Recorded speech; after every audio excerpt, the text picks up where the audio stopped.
Hello, hello! Alors, est-ce que c'est possible d'entraîner sa voix avec un faible volume, c'est-à-dire sans faire trop de bruit autour de nous? Si par exemple on a des murs mitoyens avec des voisins et que les murs sont comme du papier, ou bien qu'on habite en colocation, ou bien qu'on est chez ses parents et qu'on n'a pas envie qu'ils nous entendent chanter. Donc si vous êtes ou si un jour vous vous trouvez dans un de ces cas, ça peut vous aider.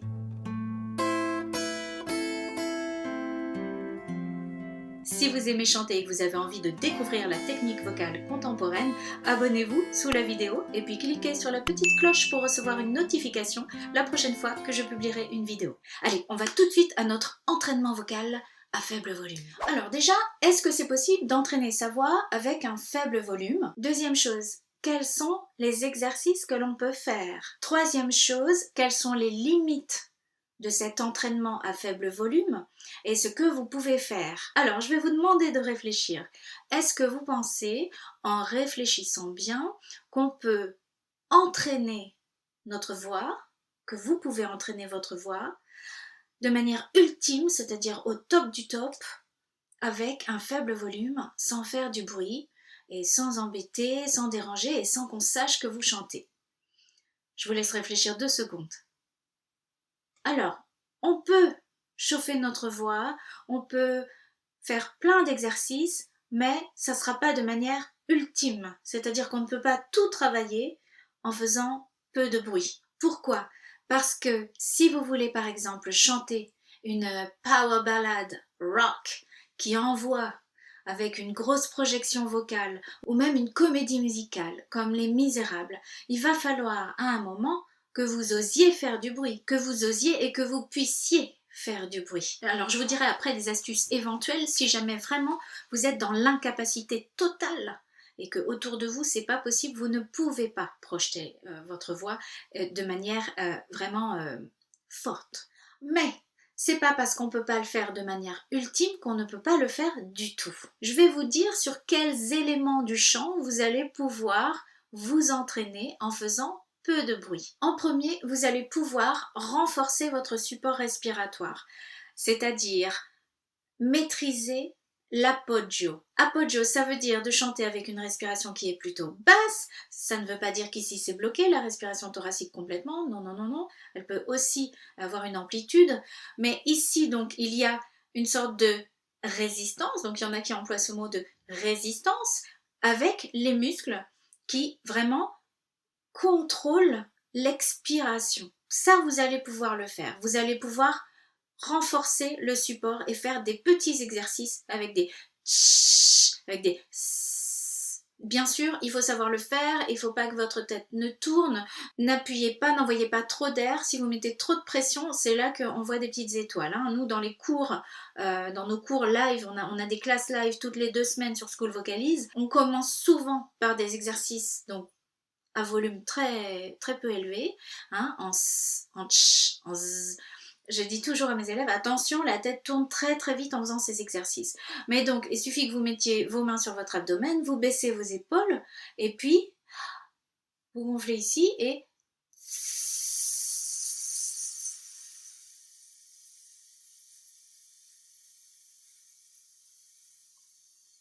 vous n'allez pas complètement jusqu'au bout, sauf si vous voulez travailler vos abdos, mais c'est pas mon conseil d'aller jusqu'au bout, parce qu'en chant, on essaye de pas le faire. Parce qu'après, c'est très compliqué, on est obligé de prendre une inspiration comme si on voulait être sauvé de la noyade, comme ça, et donc c'est pas très bon d'aller au bout.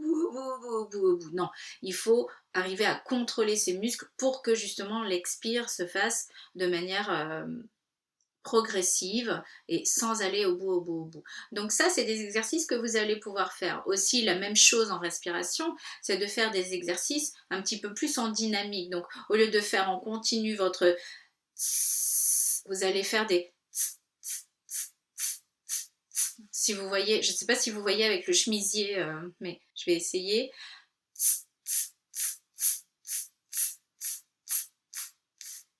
Comme ça, toujours pareil, attention à ne pas envoyer trop d'air parce que vous allez avoir la tête qui tourne. Donc ça, c'est un premier exercice.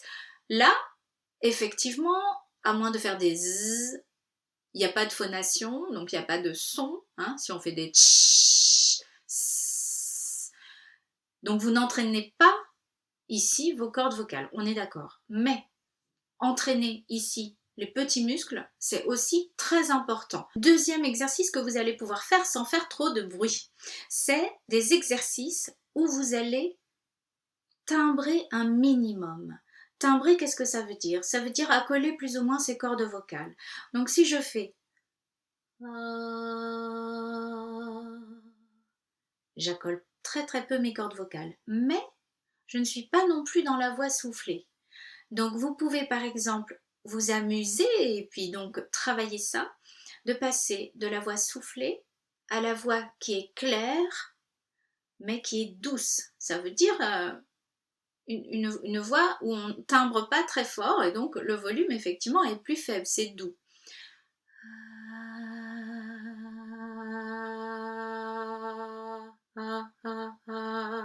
Et puis vous pouvez le faire à des hauteurs différentes parce que comme ça va quand même faire travailler vos cordes vocales sur plusieurs endroits de votre tessiture. Donc je peux le faire dans les graves.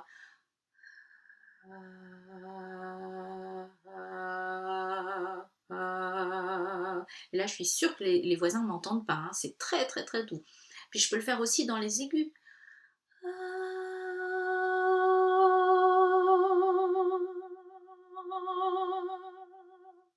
Et là, en fait, quand vous faites ça, vous entraînez à la fois, parce que vous faites des notes soutenues, à la fois votre support, donc vous continuez sur ce travail que vous avez commencé, et vous apprenez à contrôler l'accollement de vos cordes vocales. Ce qui est aussi très très important pour le développement de votre voix. Une autre chose que vous allez pouvoir faire, c'est que vous allez par exemple pouvoir faire des sirènes. Les sirènes, donc si je prends un OU, là je suis sûre que personne ne m'entend. Mais toujours pareil, j'ai très peu timbré, donc c'est la suite de l'exercice d'avant.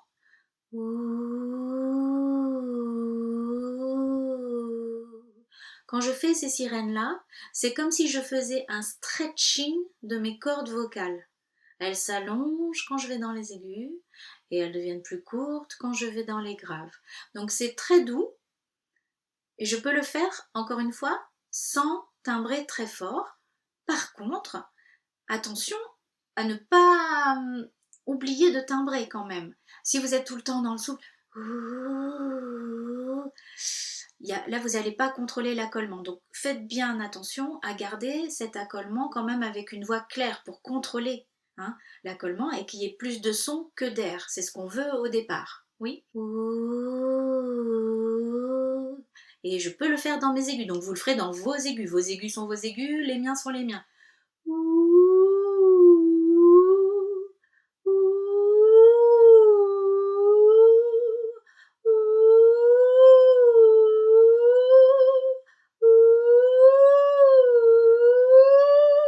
Et vous pouvez aussi le faire dans les graves. Un autre exercice auquel je pense, c'est un exercice dans lequel vous allez apprendre à contrôler votre attaque, c'est-à-dire le début de votre son.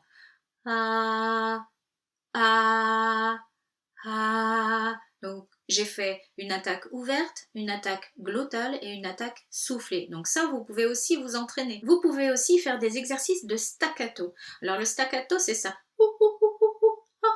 Ce sont des notes qui sont piquées, pointues, très courtes et détachées. Le staccato vous aide à être précis sur la justesse. Et il entraîne aussi votre support respiratoire, puisque le staccato, on ne le fait pas en faisant on ne referme pas la glotte du tout. C'est vraiment ici, c'est j'envoie de l'air, ça fait vibrer mes cordes vocales et j'arrête. Donc et ici mes petits muscles ils font comme ça. Donc ça, vous allez pouvoir aussi le travailler sans faire trop de bruit. Vous le faites sur un ou et toujours pareil, vous essayez de ne pas trop timbrer.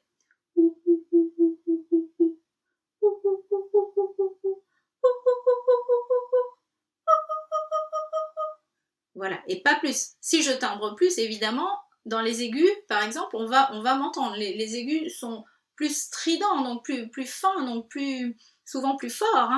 Alors, là, je mets du volume, et là, tout de suite, c'est plus fort. Et là, je me dis que, bon, bah oui, ma voisine m'a entendu. Donc vous pouvez mixer tout un tas de petits exercices. Vous pouvez aussi, entre autres, faire des exercices à la paille, toujours pour l'accollement des cordes vocales, mais voilà, il faut aimer les faire. Tout le monde n'aime pas faire les exercices à la paille, hein, dans un verre. Je vous mettrai un lien vers une vidéo que j'avais faite il y a un petit moment déjà. Si jamais ça vous dit, c'est un exercice très bon, très sain en fait, pour l'accollement des cordes vocales. Et puis l'exercice du humming. Le humming, il faut bien le faire si vous le faites, parce que s'il est mal fait, ça peut vous mettre beaucoup de tension au niveau de la gorge. Donc c'est pareil, je vous mets un lien vers une vidéo sur le humming si vous avez envie d'essayer de faire ça. Donc le humming, c'est et là vous pouvez faire à la fois des exercices, tous les exercices que je vous ai montrés en fait, des sirènes, les staccato, tout. Et vous pouvez aussi fredonner des chansons, par exemple.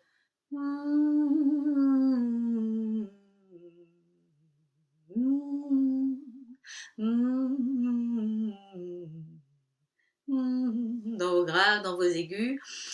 Donc c'est encore un exercice que vous pouvez faire. Mais par contre, attention, il y a une limite. Vous n'allez pas pouvoir travailler votre voix dans son intégralité en chantant à un faible volume. Parce que vous allez uniquement accoler le bord de vos cordes vocales et on peut pas faire ça tout le temps. Il y a des chansons où, à moins que vous n'aimiez chanter que des chansons comme peut-être un peu des chansons avec précision et douceur, jazz, comme Mélodie Gardot par exemple. Oh, tari tati tati tatarati. Alors là, oui, bien sûr, mais dès que vous allez vouloir passer à une chanson où c'est projeté, mais même si c'est une ballade de, par exemple, Nathalie Imbruglia, si je prends Torn, par exemple, je suis obligée de timbrer, hein, et on va m'entendre. Hein. This is how I feel. Et je suis obligée de timbrer un minimum. Hein. Et puis alors après, il y a le niveau supérieur avec Mama. Ouh. Et si je timbre pas et que je projette pas, ça va pas. Ou alors je le fais dans un autre style. Mais ça dépend de ce que vous voulez faire. Et c'est surtout que si vous voulez avoir le choix de pouvoir chanter n'importe quelle chanson et que vous aimez les chansons comme Fawzia, comme Pink, comme Sia, comme Lady Gaga, vous n'allez pas pouvoir faire que des entraînements à faible volume. Alors, il y a des solutions qui existent, mais c'est vrai qu'il faut avoir peut-être le lieu autour de chez soi déjà, et aussi dans une des solutions, il faut avoir aussi le budget. J'ai une de mes élèves qui s'appelle Cécile, qui habite à un endroit où elle ne peut pas chanter. Elle a une grosse voix, elle projette beaucoup, elle a une voix très forte, elle a des formants qui sont hyper forts, elle pourrait chanter dans un théâtre sans micro, mais alors très facilement. Et Cécile, elle ne veut pas chanter chez elle, en plus elle a des horaires de bureau, donc genre 9h, 10h30, 18h, quand elle rentre c'est le soir, il y a tout le monde qui est rentré aussi, donc c'était un peu compliqué de pouvoir s'entraîner. Donc ce qu'elle fait, c'est qu'elle loue un petit studio. Il y a des studios qu'on appelle des studios cabines ou des studios une ou deux personnes qui sont pas très chers. Ça c'est si vous êtes dans une ville, bien sûr, une certaine taille où il y a ce genre de studio de répétition. Vous pouvez aussi aller chanter dans la nature, si autour de chez vous il y a des grands espaces. Je pense à une élève qui s'appelle Muriel et qui chante quand elle va faire des balades dans la montagne. En plus ça peut peut-être faire écho, écho, écho, écho. Non, je plaisante, mais oui, elle peut s'en donner à cœur joie, ça c'est super. Et vous pouvez peut-être aussi chanter, je ne sais pas si près de chez vous, je pense à là où je vais moi souvent en vacances, il y a des petites chapelles et on peut y aller, y a pas de culte, donc on peut y aller, et là on peut chanter, et là il y a une résonance, mais extraordinaire. Là on peut vraiment chanter très fort et il n'y a jamais personne. Donc si vous avez des lieux comme ça autour de chez vous, pensez-y. Et puis bien sûr, si vous avez une voiture, bon bah là c'est un peu comme si c'était votre propre petite cabine de studio. Hein. Vous pouvez faire les exercices de l'école. J'ai des élèves qui font ça. J'ai plein d'élèves de l'échauffement vocal piano pop qui m'ont dit qu'ils faisaient, en fait, ils utilisaient l'échauffement dans leur voiture avant leur concert aussi. Voilà, ce sont des espaces comme ça auxquels il faut penser. Des fois, on oublie cette possibilité. Après, si vous n'avez aucune de ces possibilités, c'est compliqué quand même de développer sa voix. Hein. Ça va être compliqué de développer votre voix. Voilà. Qu'est-ce que vous en pensez? Dites-moi dans les commentaires si ça peut vous être utile de penser à ces petits exercices et est-ce que ça vous est déjà arrivé de devoir chanter sans faire trop de bruit? Comment vous avez fait? Et puis est-ce que vous avez un lieu spécial? Il y avait quelqu'un qui avait commenté sous une des vidéos qui avait dit que lui, il s'entraînait dans les escaliers parce que ça résonnait beaucoup. Mais si c'est les escaliers de l'immeuble, je pense que tout le monde entend, donc ça peut être très très sonore. Voilà, j'espère que cette vidéo vous a plu, qu'elle va vous aider. Si vous n'êtes pas déjà abonné, abonnez-vous sous la vidéo et puis mettez-moi un petit pouce si elle vous a plu. Et je vous remercie beaucoup pour vos petits pouces levés. Je vous dis à la prochaine vidéo. Chantez bien.